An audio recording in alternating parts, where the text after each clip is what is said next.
Marcus Chun stared at the red F bleeding across his calculus exam like a wound that wouldn't heal. 17 years old, heir to a $3 billion empire, and he couldn't pass a simple math test.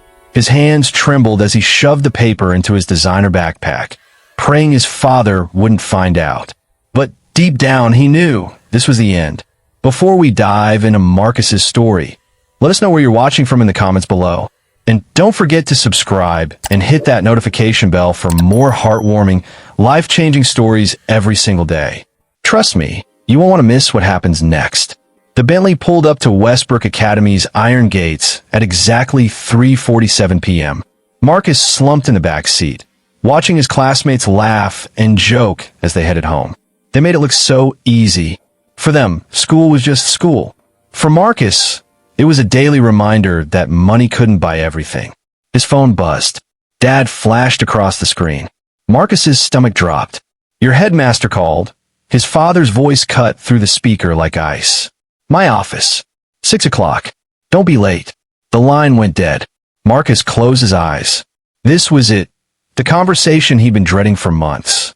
Ever since freshman year, when the first D appeared on his report card, his father had made one thing crystal clear. Chun men were winners. Chun men didn't fail. And if Marcus couldn't uphold the family legacy, perhaps military school would teach him discipline. The mansion loomed ahead, all glass and marble and cold perfection. Home, though it had never felt like one.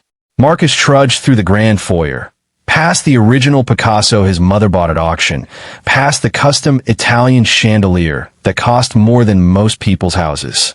Everything in the Chun residence screamed success, except him. Welcome home, Marcus.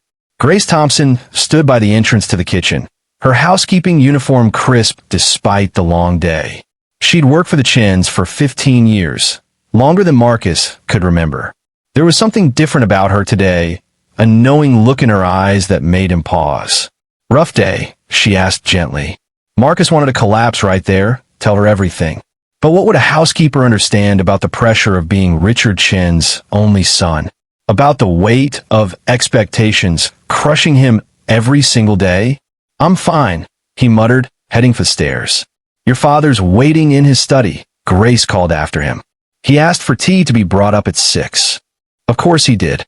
Marcus climbed the spiral staircase, each step heavier than the last. At the top, he caught his reflection in the hallway mirror. A kid drowning in expensive clothes, eyes hollow with fear. At 5:55 p.m., Marcus stood outside his father's study. Through the heavy oak door, he could hear his father's voice, sharp and commanding, probably closing another multi-million-dollar deal. The man who built an empire from nothing, who never failed at anything, who expected his son to be just like him. Marcus raised his hand to knock. The door swung open before he could.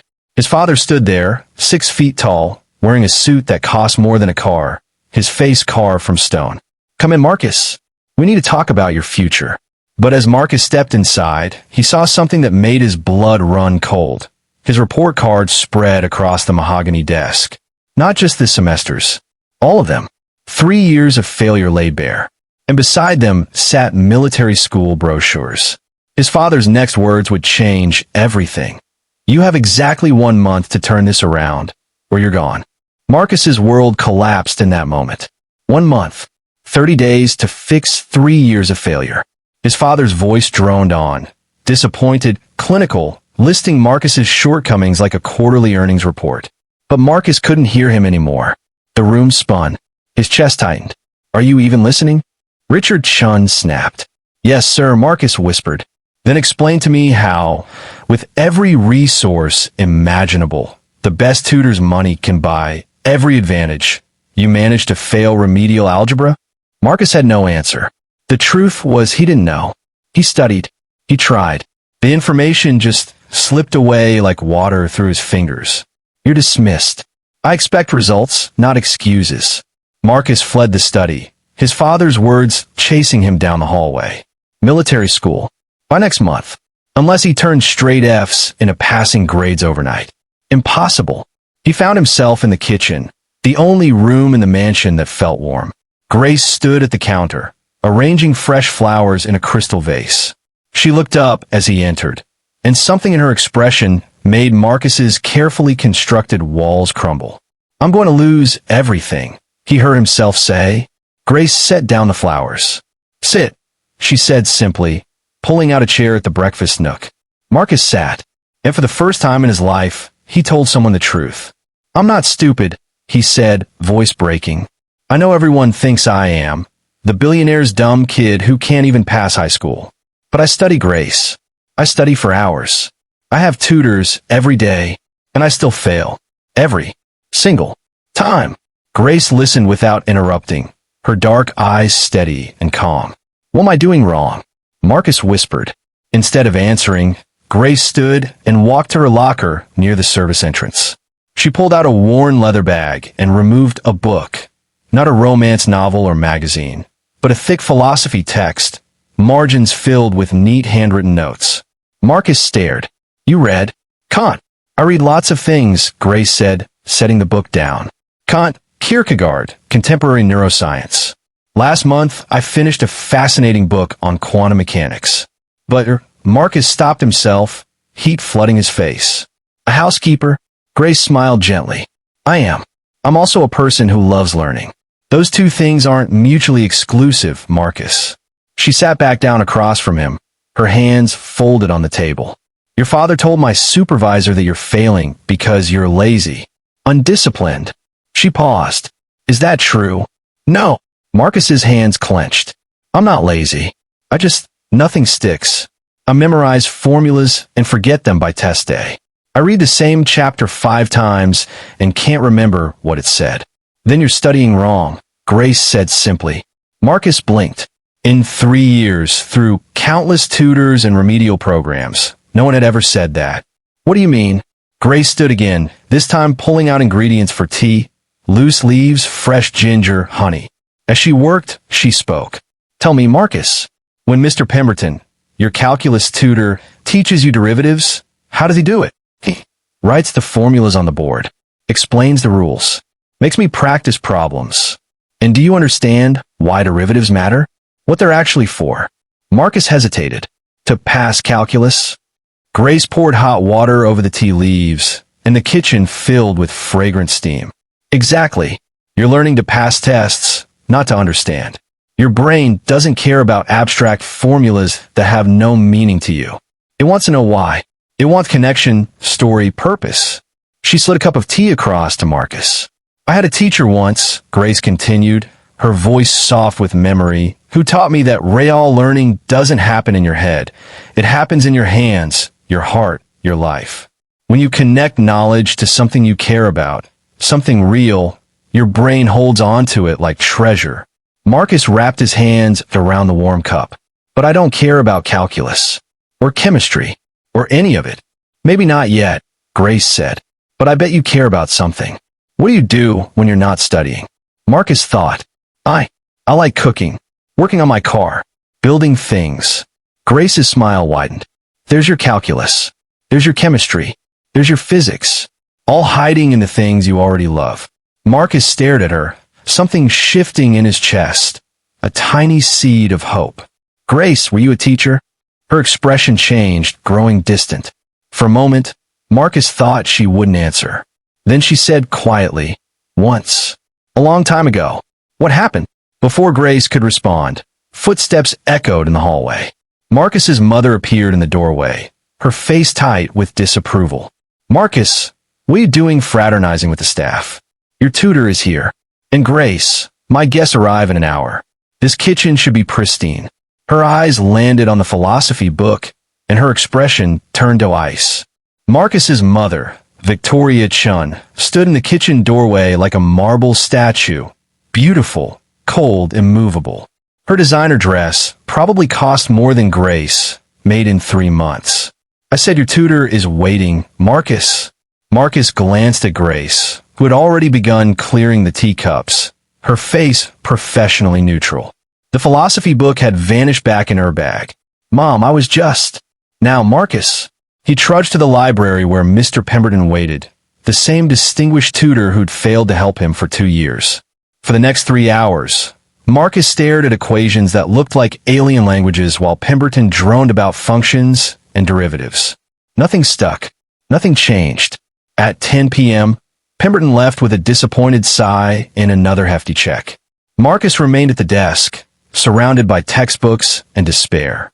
29 days left. He was going to fail. Again. His phone buzzed. A group text from his Westboro classmates planning a party this weekend. Marcus deleted it. While they celebrated, he'd be here, drowning in material he'd never understand. Around midnight, unable to sleep, Marcus wandered back to the kitchen for water. He found Grace there, wiping down counters after his mother's dinner party. "You should be resting," she said gently. "It's late. Can't sleep." Marcus slumped into the breakfast nook chair. "Mr. Pemberton says if I don't score at least a B on Friday's exam, there's no hope of passing this semester." Grace wrung out her cloth thoughtfully. "Marcus, can I ask you something?" "Sure. Why do you want to pass?" The question caught him off guard. "Because my father will send me to military school if I don't." "That's why you're afraid to fail." "Different question. Why do you want to succeed?" Marcus opened his mouth, then closed it. No one had ever asked him that. "I don't know," he admitted quietly. "I guess I don't want to disappoint everyone. I don't want to be the failure son who ruined the family legacy." Grace set down her cloth and sat across from him. "You're 17 years old, carrying the weight of $1 billion empire on your shoulders, trying to become someone else's version of success. No wonder you can't learn, Marcus. You're too busy trying not to drown." Her words hit him like a physical blow. Marcus felt his throat tighten. "Then what am I supposed to do? I can't just quit. I can't fail." "You're not going to," Grace said firmly. "But first, you need to understand something crucial. You are not your grades. You are not your father's expectations.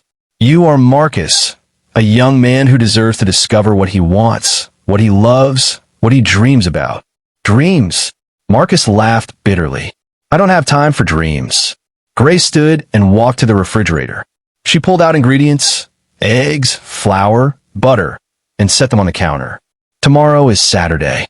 Your parents are leaving for that charity gala in the city, correct?" Marcus nodded. "Then tomorrow, you and I are going to try something different. No textbooks. No tutors.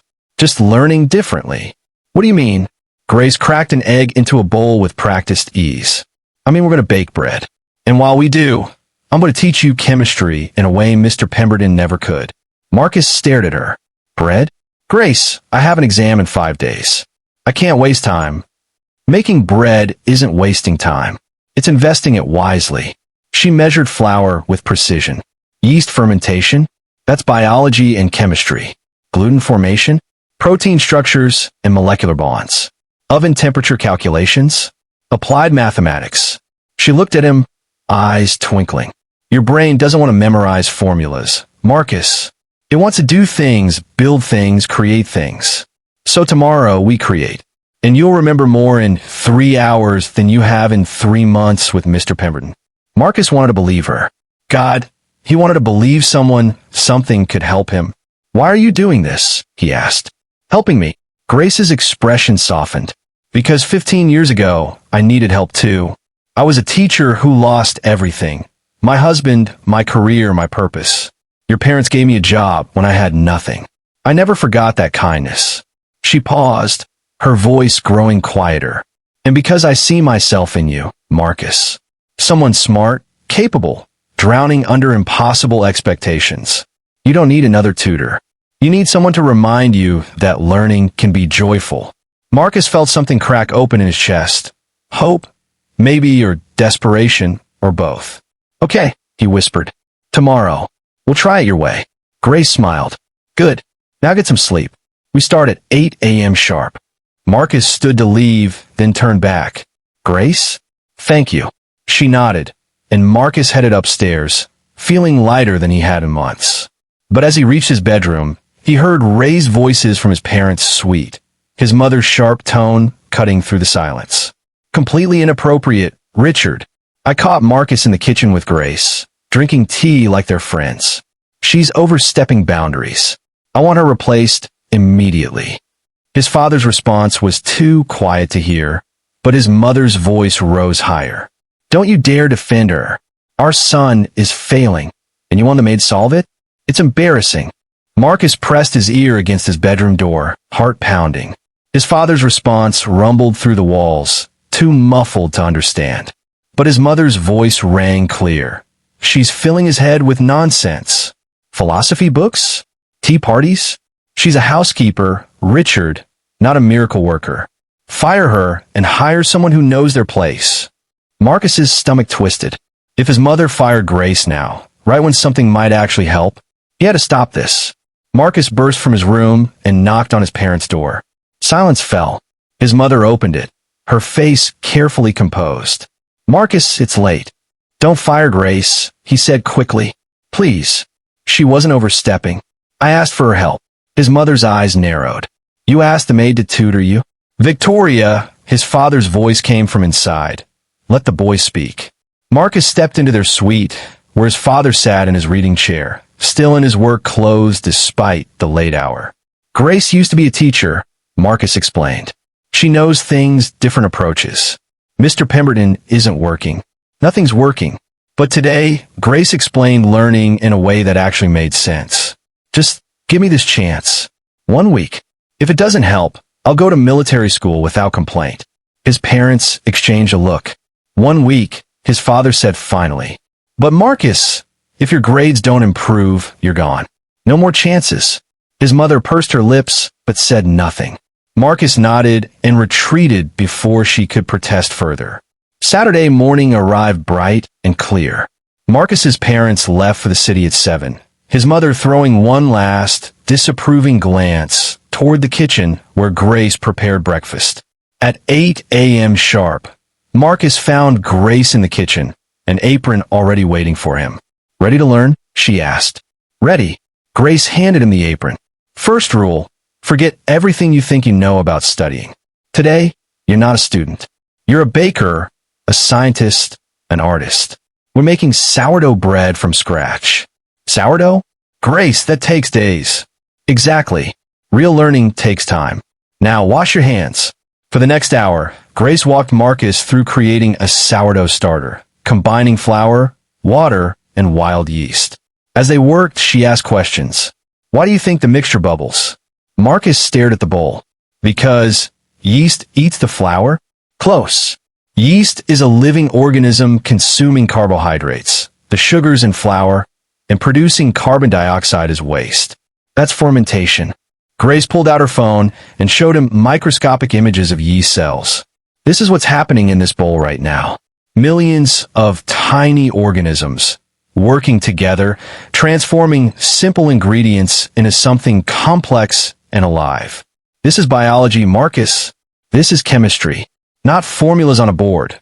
Real reactions you can see, smell, touch." Marcus watched the bubbles form in the starter, and something clicked. He'd memorized cellular respiration dozens of times for tests. But watching it happen, understanding the why behind it, "It's like the yeast is breathing," he murmured. Grace's face lit up. "Exactly.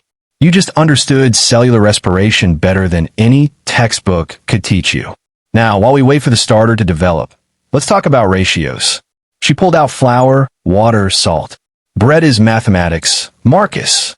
A perfect sourdough requires precise ratios, typically 1 to 2 to 3. 1 part starter, 2 parts water, 3 parts flour.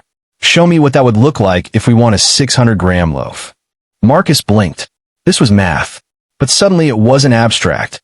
It had purpose. He grabbed paper and pencil, working for the problem. If total weight is 600 grams divided by 6 parts, 100 grams starter, 200 grams water, 300 grams flour. Perfect. You just did ratio calculations and division without even realizing it. Grace beamed. "That's the secret, Marcus. Your brain is brilliant. It just needs a reason to care." They spent the morning mixing, kneading, learning. Grace explained gluten development as protein chains forming networks, showing him with actual dough how the texture changed. She discussed temperature control, oven spring, Maillard reactions that created golden crusts. Every concept connected to something tangible. Around noon, while the dough proofed, Grace made lunch. As she chopped vegetables, she casually asked, "Marcus, what do you actually enjoy when you're not worrying about school?" Marcus thought, I like working with my hands. I rebuilt the engine on my old Mustang last summer. That felt good. Engineering, Grace noted. Mechanics, physics, problem solving. Your brain loves systems that make sense, that have clear causes and effects. But school isn't like that. School can be like that. You've just been taught to see it differently. Grace sliced tomatoes with precision. Here's what I learned in my teaching years. Everyone is smart. But people are smart in different ways. Some learn by reading, some by doing, some by teaching others. She pointed the knife at him gently. You, Marcus Chun, are a kinesthetic learner. You need to touch, build, create. Sitting in lectures, reading textbooks, that's torture for your type of brain. But give you a real problem to solve with your hands? You're unstoppable. Marcus felt seen in a way he never had before. Why did you stop teaching? He asked quietly. Grace's hand stilled. For a long moment, she said nothing. My husband died suddenly. Cancer. I had 2 small children and mountains of medical debt. Teaching didn't pay enough to survive. She swallowed. I did what I had to do. I found work that paid better, even if it meant leaving what I loved. I'm sorry, Marcus whispered. Don't be. Life gives us different seasons. I've never stopped learning, never stopped growing. And now, she smiled at him. Now I get to teach again, even if it's just one student, in a kitchen instead of classroom. Marcus's phone buzzed. A text from an unknown number. Marcus Chin? This is Dean Phillips from Westbrook Academy. We need to discuss your academic probation. Please call my office Monday morning. This is urgent. Marcus stared at his phone, the dean's message making his stomach drop. Monday was 3 days away, the same day as his calculus exam. Problem? Grace asked, noticing his expression. He showed her the text. Grace read it, her face thoughtful. The dean doesn't send weekend texts unless something's seriously wrong, Marcus said. They probably want to expel me before I even get the chance to fail. Or, Grace said calmly, they want to help. Don't assume the worst, Marcus. First, let's focus on what we can control, making you actually understand this material. She checked the proofing dough, then turned back to him with renewed energy. Come on, bring your calculus textbook. We're going to the garden. The garden? Marcus grabbed his backpack, confused but following. Outside, the Chun Estate's garden stretched magnificently, his mother's pride, maintained by professional landscapers. Grace led him to the vegetable section, where tomato plants climbed wooden stakes. Calculus, Grace began, kneeling by the plants, is fundamentally about change. How things grow, shrink, accelerate, slow down. Your textbook makes it abstract. But look, she touched a small green tomato, then a larger red one nearby. This tomato is changing size every day. Derivatives measure the rate of that change. If I asked you, at what rate is this tomato growing? That's a derivative problem. You're finding how fast something changes at a specific moment. Marcus knelt beside her, something shifting in his understanding. So, when Pemberton writes dy/dx, that's just asking how fast something changes. Exactly. And integrals? Grace gestured across the entire garden. Integrals add up all those tiny changes to find the total. If you wanted to know the total amount of growth across all these plants over a whole season, you'd integrate. Marcus pulled out his textbook, looking at the problems with new eyes. They weren't random symbols anymore. They were asking real questions about real change. For the next 2 hours, Grace walked Marcus through the garden, the garage, even the swimming pool, showing him how every calculus concept existed in the physical world. By the time they returned to check the bread, Marcus had solved more calculus problems correctly than he had in 2 years combined. How are you doing this? He asked, amazed. How do you know all this? Grace punched down the risen dough with practiced efficiency. Because I love teaching. I love learning. Just because circumstances changed my career doesn't mean I stopped being curious about the world. She shaped the dough into loaves, her hands moving with quiet confidence. Marcus, can I tell you something?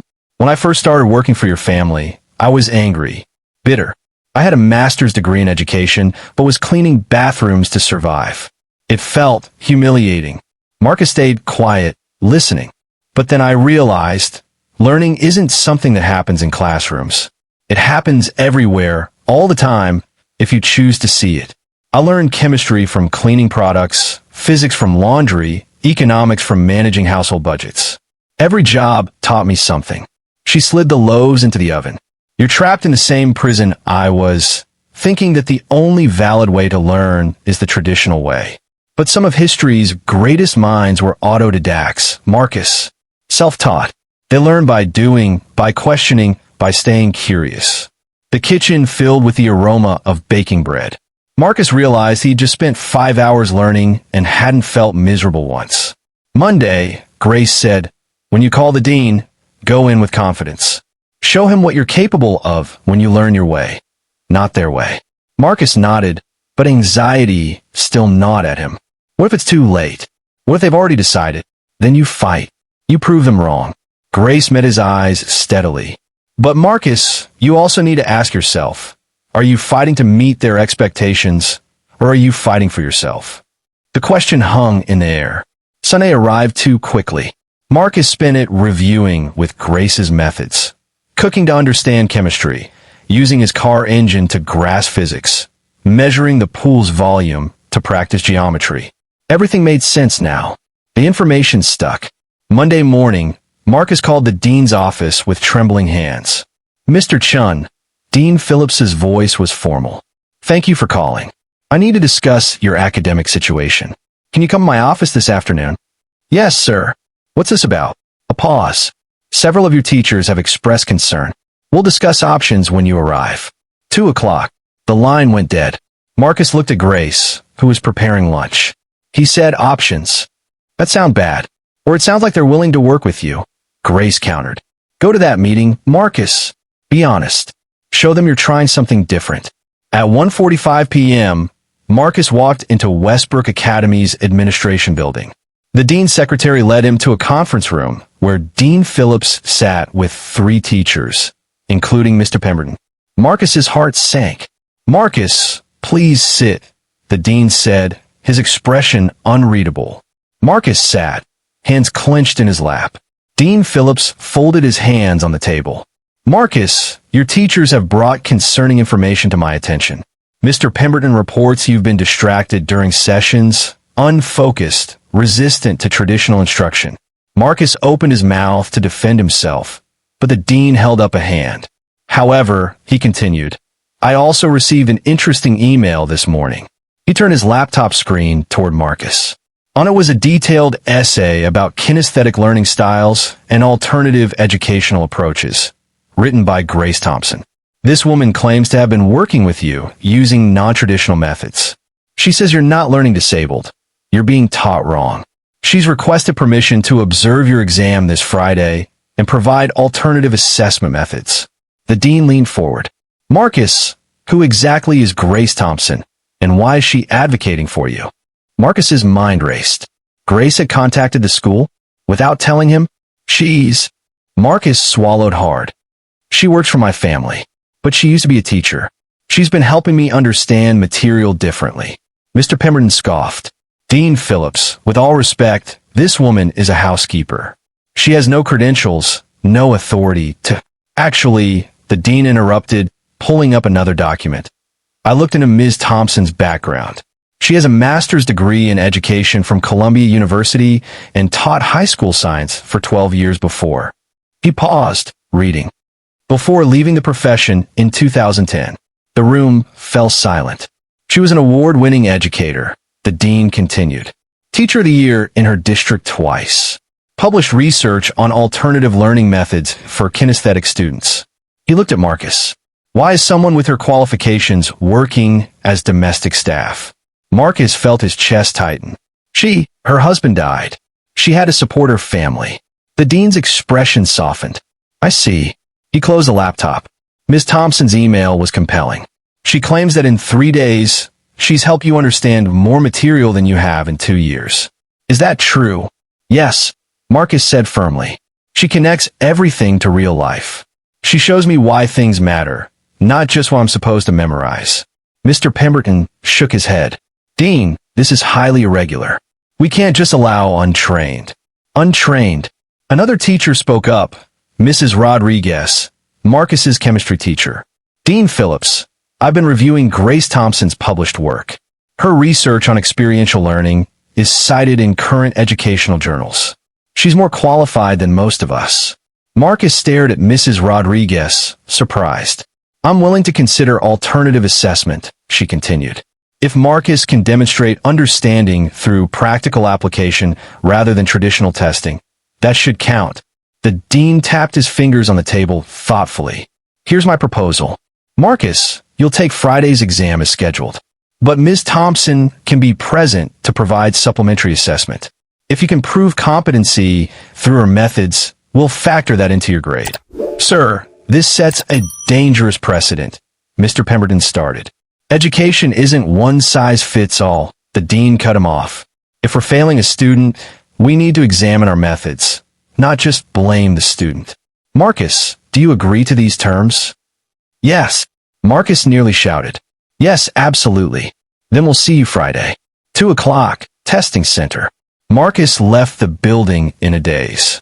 In the parking lot, he called Grace immediately. You contacted my school? He said when she answered. Grace, why didn't you tell me? Because you would have talked yourself out of it, she replied calmly. Sometimes people need advocates, Marcus, especially when they can't advocate for themselves yet. But you risked your job. If my mother finds out, some things are worth the risk. Her voice was gentle. Besides, I've been silent too long. I left teaching because I had to survive, but watching you struggle these past weeks reminded me why I became a teacher in the first place. Marcus felt tears prick his eyes. The dean said you were award-winning. Published researcher. Grace, why didn't you tell me? A long pause. Because titles don't matter when you're trying to put food on the table. Because I was ashamed. I went from teacher of the year to scrubbing toilets, and some days it felt like the biggest failure of my life. That's not failure, Marcus said fiercely. You were taking care of your family. That's everything. He heard Grace's breath catch. Thank you, Marcus, she whispered. Now, we have 4 days until Friday. Let's make sure you pass this exam, both the traditional one and my version. They worked relentlessly. Grace created practical demonstrations for every concept, baking for chemistry, car maintenance for physics, construction project for mathematics. Marcus's brain, starved for this type of learning, absorbed everything. Wednesday night, while reviewing in the kitchen, Marcus asked the question that had been nagging him. Grace, why didn't you go back to teaching? After your kids grew up, after things stabilized? She was quiet for a long moment, hands still on the textbook. Fear, she finally admitted. I'd been away for years. Education had changed. I was older, out of practice. And part of me, she looked up, eyes glistening. Part of me was terrified I'd lost my gift for it. You haven't, Marcus said. Grace, you're the best teacher I've ever had. You make learning feel like breathing. Natural. Easy. A tear slipped down Grace's cheek. Do you know how long I've waited to hear something like that? Thursday afternoon, Marcus's mother returned from the city early. She found Marcus and Grace in the garage, using the car engine to demonstrate thermodynamics. What on earth is going on here? Victoria Chin's voice cut through their concentration. Grace stood immediately, professional mask sliding into place. Mrs. Chun, I received a very interesting call from Dean Phillips today. Victoria interrupted, her eyes cold. Something about our housekeeper interfering with my son's education. Marcus stepped forward. Mom, she's not interfering. She's helping.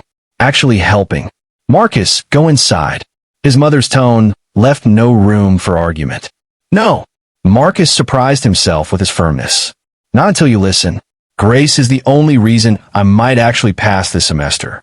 She's staff, Marcus. This is completely inappropriate. Actually, Victoria, a voice came from the garage entrance. Richard Chin stood there, briefcase in hand, having arrived home from work. His expression was unreadable. The dean also called me. We need to have a family meeting. All of us, including Grace. Now, the library felt like a courtroom. Marcus sat on one side, his parents on the other. Grace stood near the door, hands folded, her expression calm but guarded. Richard Chun paced before the fireplace, a habit Marcus recognized, his father processing information, making decisions that would change everything. Dean Phillips, Richard began, gave me a very detailed account of the past week. Grace, he seemed quite impressed by your credentials. Victoria's perfectly manicured hands clenched. Richard, this is absurd. We're entertaining the idea that our housekeeper has a better education than most of the teachers at Westbrook, Richard interrupted. Columbia University. Published researcher. Awards. He turned to Grace. Why didn't you mention any of this when we hired you? Grace lifted her chin. Because I needed a job, Mr. Chun. And in my experience, being overqualified makes people uncomfortable. They don't want a housekeeper who might be smarter than they are. The blunt honesty hung in the air. Fair point, Richard said, and Marcus saw his mother's eyes widen in shock. His father continued. The dean proposed something interesting. He wants Marcus to demonstrate his knowledge through practical application Friday, a public demonstration of concepts learned through your methods. Public? Marcus's stomach dropped. Like in front of people? Teachers, administrators, potentially some board members, Richard confirmed. If you succeed, it proves alternative methods work. If you fail, he didn't finish the sentence. And if I refuse to allow this circus? Victoria demanded. Richard finally stopped pacing and faced his wife. Then our son goes to military school, having never been given a real chance to succeed. Is that what you want? Victoria's face flushed. I want what's best for Marcus. And this experiment with the help. I'm standing right here, Mrs. Chun, Grace said quietly. And I have a name. The room went silent. Marcus had never heard Grace speak to his mother that way. With dignity, without apology. Victoria looked like she'd been slapped. How dare you? Victoria, stop. Richard's voice cut like steel. Grace has helped Marcus more in 1 week than we've managed in 3 years. Maybe it's time we examined our assumptions.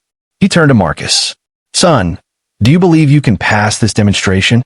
Marcus looked at Grace, who gave him the smallest nod of encouragement. Yes, Marcus said. I understand the material now.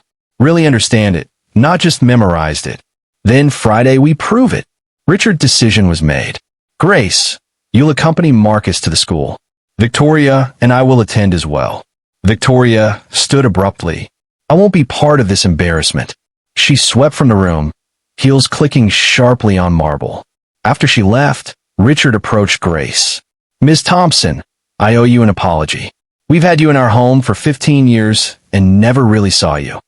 Grace's eyes shimmered. Most people don't see the help, Mr. Chun. We're invisible by design. Not anymore, Richard said firmly. Regardless of Friday's outcome, I want to discuss your future with this family. What you've done for Marcus, that's worth more than any salary we've paid you. Friday arrived too quickly. Marcus woke at 5 a.m., his mind buzzing with nervous energy. He found Grace already in the kitchen, preparing breakfast. Can't sleep? She asked. Terrified, Marcus admitted. What if I freeze? What if I forget everything? Grace handed him orange juice. Then you take a breath, ground yourself, and remember, you're not performing for them. You're showing them what you actually know. There's no trick here, Marcus. Just truth. At 1:30 p.m., they arrived at Westbrook Academy. The testing center had been converted into a demonstration space. A long table held equipment, beakers, measuring tools, building materials, even a small engine. 15 people sat in observation chairs. Teachers, the dean, school board members, and Marcus's parents. Dean Phillips approached. Marcus, here's how this works. We'll give you problems from calculus, chemistry, and physics. You'll solve them using traditional methods first, then demonstrate practical application using Ms. Thompson's approach. Understand? Marcus nodded, mouth dry. Mrs. Rodriguez handed him the first problem. Calculate the rate of fermentation in a yeast culture at varying temperatures. Marcus's hands trembled as he wrote out the chemical equations. He solved it traditionally first, showing his work on the whiteboard. Then he turned to the practical station. Grace had set up 3 bowls of bread dough at different temperatures. Marcus explained what was happening in each bowl, how temperature affected enzyme activity, reaction rates, CO2 production. He showed the math, connected it to the real-world outcome, made it tangible. The observers took notes. For 2 hours, Marcus worked through problems. Some he nailed immediately. Others made him pause, think, apply what he'd learned in new ways. The final challenge came from Mr. Pemberton, his voice skeptical. Design a ramp system for this toy car that demonstrates both gravitational potential energy and kinetic energy transfer. Calculate the optimal angle for maximum velocity. It was a problem designed to make Marcus fail, combining multiple concepts under pressure. Marcus looked at Grace. She smiled encouragingly. He grabbed the materials and started building. As he worked, he explained, calculating angles, discussing energy conservation, showing how theory became reality in his hands. The car rolled down his ramp, hit the calculated velocity, and jumped the gap exactly as Marcus had predicted. The room erupted in murmurs. Dean Phillips stood. Marcus, in all my years as an educator, I've rarely seen such a clear demonstration of genuine understanding. You didn't just solve problems, you showed us why they matter. Marcus felt his knees go weak with relief. Mr. Pemberton stood slowly. I need to reconsider my teaching methods. Then Marcus's mother rose from her seat, her face unreadable. She walked toward Grace, and everyone fell silent, sensing confrontation. Victoria Chin stopped directly in front of Grace and said words that made Marcus's heart stop. You've made my son smarter than his father. I'll never forgive you for showing me how blind I've been. The room held its collective breath. Marcus couldn't tell if his mother was about to explode in anger or break down in tears. Victoria Chin's perfectly composed mask cracked. Her voice trembled. For 3 years, I watched my son suffer. I threw money at the problem, better tutors, expensive programs, academic coaches. I blamed Marcus for being lazy, blamed his father for being too soft. She looked at Grace, tears brimming in her eyes. But I never once asked if we were teaching him wrong. I never considered that the system itself might be failing him. Victoria's hand shook. You came into my home as someone I barely noticed, and in 1 week, you gave my son what I couldn't give him in 17 years. Mrs. Chun, Grace started. Let me finish. Victoria wiped her eyes, mascara smudging. I've been cruel to you. Dismissive. I saw you as less than, and you responded with grace and kindness I didn't deserve. Marcus stared at his mother, seeing her truly vulnerable for the first time in his life. I'm sorry, Victoria whispered. To both of you. Grace stepped forward and did something shocking. She took Victoria's hand gently. Mrs. Chun, you gave me a job when I had nothing. You gave me stability for my family. We've both been doing our best with what we knew. Grace's voice was soft. The question is, what do we do now? Dean Phillips cleared his throat. If I may interrupt this moment. Marcus, based on today's performance, you've demonstrated mastery of the material. I'm recommending you receive a B+ for the semester and removal from academic probation. Marcus felt like he might float away. Really? The dean smiled. But more importantly, you've taught us something valuable today. We're going to review our assessment methods district-wide. He turned to Grace. Ms. Thompson, would you consider consulting with our faculty? We'd like to implement some of your techniques. Grace looked stunned. I don't know what to say. Say yes, Mrs. Rodriguez urged. Please, you could help so many students like Marcus. Richard Chun stepped forward, placing a hand on his son's shoulder, a rare gesture of affection that made Marcus's throat tighten. Grace, Richard said, I'd like to make you an offer. Not as our housekeeper, as Marcus's educational advisor. Full-time, with proper compensation reflecting your qualifications. Help him finish high school strong and prepare for college. Dad, Marcus turned to him, shocked. You've earned this, son. Both of you have. Richard looked at Grace. What do you say? Grace's eyes filled with tears. Mr. Chun, that's incredibly generous, but I can't accept charity. It's not charity, Victoria interrupted, her voice steadier now. It's recognition.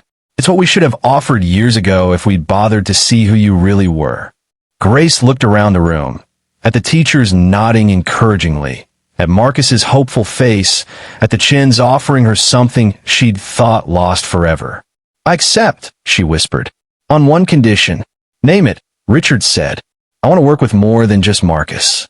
If Dean Phillips will allow it. I want to develop a program for students who learn differently. Kids, the system is failing. Let me teach them the way I taught Marcus. The dean's face lit up. Miss Thompson, I thought you'd never ask. We have funding for a pilot program. A sharp voice cut through the excitement. Absolutely not. Everyone turned. A board member Marcus didn't recognize stood, his face red with anger. This is ridiculous, the man sputtered. We're going to restructure our entire curriculum because one troubled rich kid got lucky, and now we're hiring household staff as educators? The room went cold. Mr. Morrison, Dean Phillips said carefully, I think you're missing the point. No, you're missing the point. Morrison jabbed a finger at Grace. We have standards, protocols. We can't just hand teaching positions to anyone with a sob story and a fancy degree from 15 years ago. Marcus felt rage building in his chest. Don't you dare talk about her like. Grace placed a gentle hand on Marcus's arm, silencing him. She turned to Morrison, her voice steady and dignified. You're right, Mr. Morrison. I'm household staff. I clean toilets and fold laundry and do work many people consider beneath them. And you know what? There's honor in that work. Dignity in it. She stepped toward him. But being a housekeeper doesn't erase my education. It doesn't invalidate my years of teaching or my research or my ability to reach students others have given up on. The only thing it erases is your ability to see me as fully human. Morrison's face turned purple. How dare you? How dare I what? Speak truth? Challenge your assumptions. Grace's voice rose, 15 years of silence breaking. I've spent over a decade in visible and wealthy homes, watching brilliant children fail because they don't fit in boxes, watching parents throw money at problems instead of actually seeing their kids. She gestured to Marcus. This boy is exceptional. His mind works in ways that standard education can't accommodate. And there are hundreds more like him, thousands, being labeled as failures when really we're the ones failing them. Grace turned to address the entire room. So yes, Mr. Morrison, I'm household staff. I'm also one of the most qualified people in this room to help students like Marcus. The question isn't whether I'm good enough for your standards. The question is, are your standards good enough to help kids who desperately need different approaches? The room erupted in applause. Morrison grabbed his briefcase and stormed out. Dean Phillips grinned. Ms. Thompson, when can you start? Just as Grace opened her mouth to answer, Marcus's phone buzzed. He glanced at it and froze. A text from an unknown number. Congratulations on your performance. Marcus, your father must be proud. Too bad, he won't be around to see you graduate. The Chin Empire is about to fall. Enjoy these last moments together. Attached was a photo, financial documents marked confidential, and bankruptcy filing. Marcus's blood turned to ice. He showed the phone to his father, whose face went ashen. We need to leave. Now. Richard's voice was tight with controlled panic. Richard, what's wrong? Victoria grabbed his arm. Someone leaked the Meridian deal documents. If those become public before Monday's announcement. He didn't finish, but Marcus understood. His father's company, the entire Chin fortune, hung in the balance. The celebration evaporated. Richard pulled Dean Phillips aside for a hurried conversation, then ushered his family toward the exit. Grace followed, uncertain. In the parking lot, Richard made phone calls in rapid succession. His legal team, his board of directors, his CFO. Each conversation grew more tense. How bad is it? Marcus asked his mother quietly. Victoria's face was pale. If someone sabotaged the merger, we could lose everything. Back at the mansion, the house that had always seemed so permanent suddenly felt fragile. Richard disappeared into his study. Victoria paced the living room, phone pressed her ear. Marcus stood helpless, the triumph of the afternoon now hollow. Grace appeared beside him with tea. Drink. It helps. How can you be calm? If we lose everything, you'll lose your job. The new position, the teaching program. Marcus, Grace said gently, I've lost everything before. I survived. You will too. But it's not fair. Today was supposed to be. Life rarely cares about fair. Grace sat, pulling Marcus down beside her. But here's what I've learned. Money comes and goes. Positions change. What remains is who you are and what you know. That sounds like something you say to make people feel better. It's something I lived. Grace met his eyes. When my husband died, we lost our house, our savings, everything. I thought my world had ended. But I was wrong. My world had changed. And change, even painful change, taught me things I never would have learned otherwise. Marcus's phone buzzed again. Another text from the unknown number. Tick-tock, golden boy. Midnight deadline. Wonder how it feels to fall from grace. His hands shook with anger. Someone's targeting us. They want to destroy my father. Grace took the phone, read the message, her expression darkening. Or they want to destroy your father's ego. There's a difference. Before Marcus could ask what she meant, his father emerged from his study, face haggard. I know who sent those texts, Richard said heavily. James Morrison, the board member who stormed out today. Why would he? Marcus started. Because 20 years ago, I beat him for a contract that launched Chin Industries. He never forgave me. Richard slumped onto the couch, suddenly looking old. He's been on our board for years, waiting for an opportunity. Today's demonstration gave him ammunition, proof that I can't even handle my own son's education without help from the staff. That's insane. Marcus protested. That's business. Richard's voice was bitter. Morrison leaked the merger documents to our competitors. By Monday, they'll counteroffer, and we'll lose Meridian Tech. The company will survive, but we'll be gutted. Stock price will plummet. Everything I've built. He put his head in his hands. Victoria sat beside her husband, taking his hand, a small gesture that spoke volumes. Grace stood. Mr. Chun, can I ask you something? Richard looked up, surprised she was still there. What did you learn from Marcus's demonstration today? What? Richard blinked, confused by the question. At the school, when Marcus proved he could learn. What did that teach you? Richard frowned. That different approaches work for different people. And Grace pressed. That I was wrong about my son's capabilities. Wrong about what else? Grace asked softly. The question hung heavy. Richard stared at her, then around his massive living room. The expensive art, the designer furniture, the trappings of wealth he'd spent decades accumulating. I don't know, he whispered. Grace sat across from him. Mr. Chun, you've spent your whole life winning, building, proving you're the best. But what if losing this deal isn't failure? What if it's an opportunity to learn what actually matters? You don't understand, Richard said. Losing this means what? You'll have slightly less money? You'll be merely rich instead of super rich. Grace's voice was gentle but firm. You'll still have your family, your health, your son, who, by the way, finally respects you for defending him today instead of just expecting him to be you. Marcus felt tears prick his eyes. Richard looked at his son, really looked at him. Is that true, Marcus? Yeah, Marcus managed. Today, when you stood up for me and Grace, that's the proudest I've ever been of you. Not because of your money or company. Because you chose us. Richard's face crumpled. I've been a terrible father, haven't I? No, Marcus said quickly. Just busy. Focus on the wrong things sometimes. Victoria squeezed her husband's hand. We both were, Richard. We can change that. Richard sat in silence for a long moment. Then he pulled out his phone and made one more call. Morrison, this is Richard Chun. Yes, I know about the leak. Here's what I'm offering. You can have a Meridian deal. I'm withdrawing our bid. Marcus's eyes widened.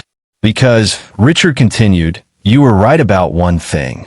I haven't had my priorities straight. Consider this my resignation from the game you're playing. I'm choosing my family instead. He hung up and looked at Grace. You're right. I needed to learn what actually matters. And it's not winning at all costs.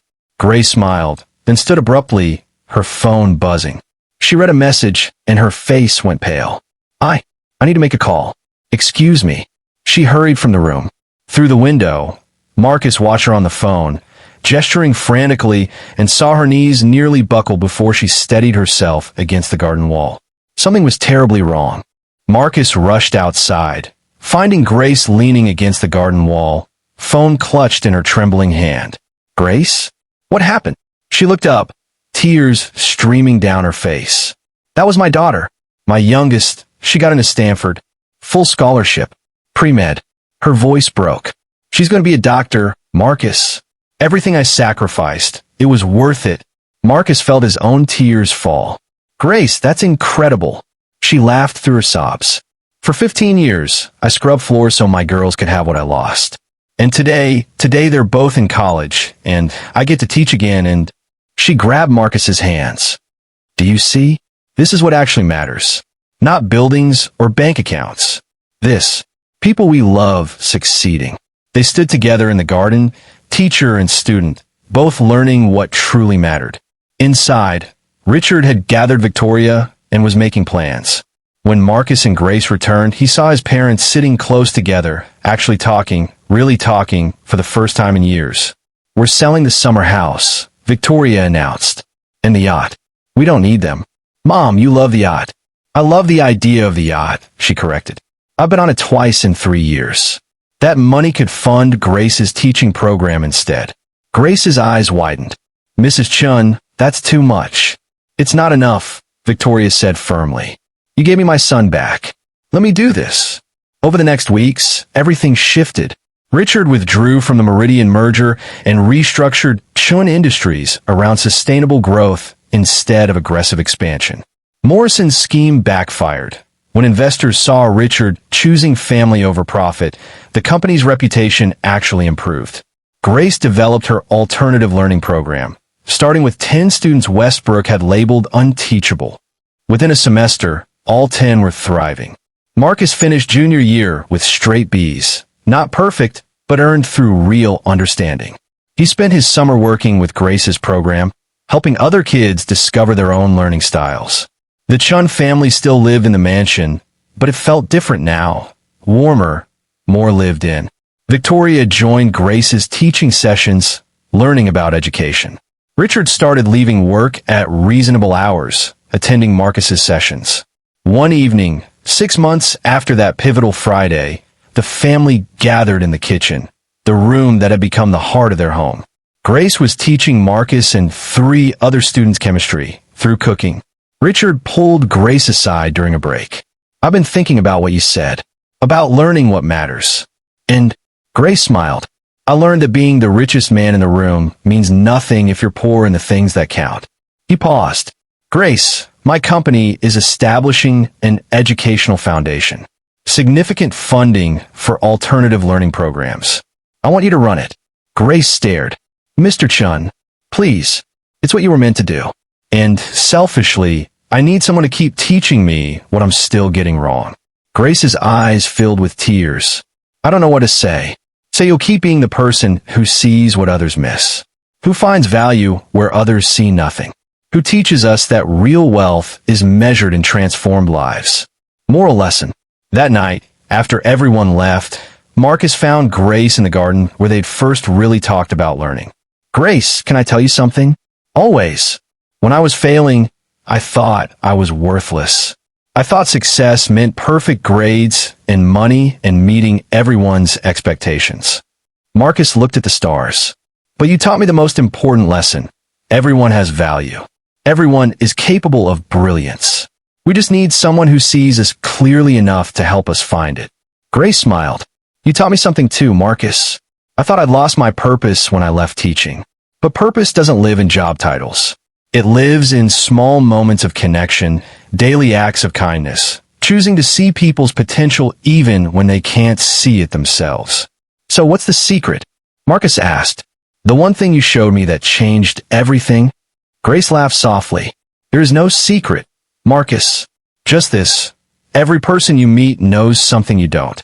Every person has value, regardless of their position or title. And real learning happens when we approach each other with humility, curiosity, and genuine respect. She placed a hand on his shoulder. The maid didn't have a secret trick. She just remembered that everyone deserves to be seen, heard, and given a chance to shine in their own way. That's not a secret. That's just humanity. Marcus hugged her tightly. Thank you for seeing me. Thank you for letting yourself be seen. Grace whispered back. From the house, they heard laughter. Richard teaching Victoria to make bread, following Grace's recipe, flour everywhere, both of them smiling like teenagers. Marcus grinned. Look at them. You transformed our whole family. No, Grace corrected gently. You all transformed yourselves. I just held up a mirror and asked you to look honestly at what you saw. The courage to change? That was all you. End. Moral and CTA. The real secret was never a secret at all. Wisdom can come from anywhere. Value isn't determined by wealth or status. And the greatest education we can receive is learning to see the humanity, brilliance, and worth in every person we meet, especially those the world teaches us to overlook. If this story touched your heart, please like, subscribe, and share it with someone who needs to remember that their worth isn't measured by others' expectations. Drop a comment telling us what you learned from Grace and Marcus's journey. And remember, the people you overlook today might be the teachers you need tomorrow. Stay kind, stay curious, and keep learning from everyone you meet. New heartwarming stories every day. Hit that bell icon so you never miss one.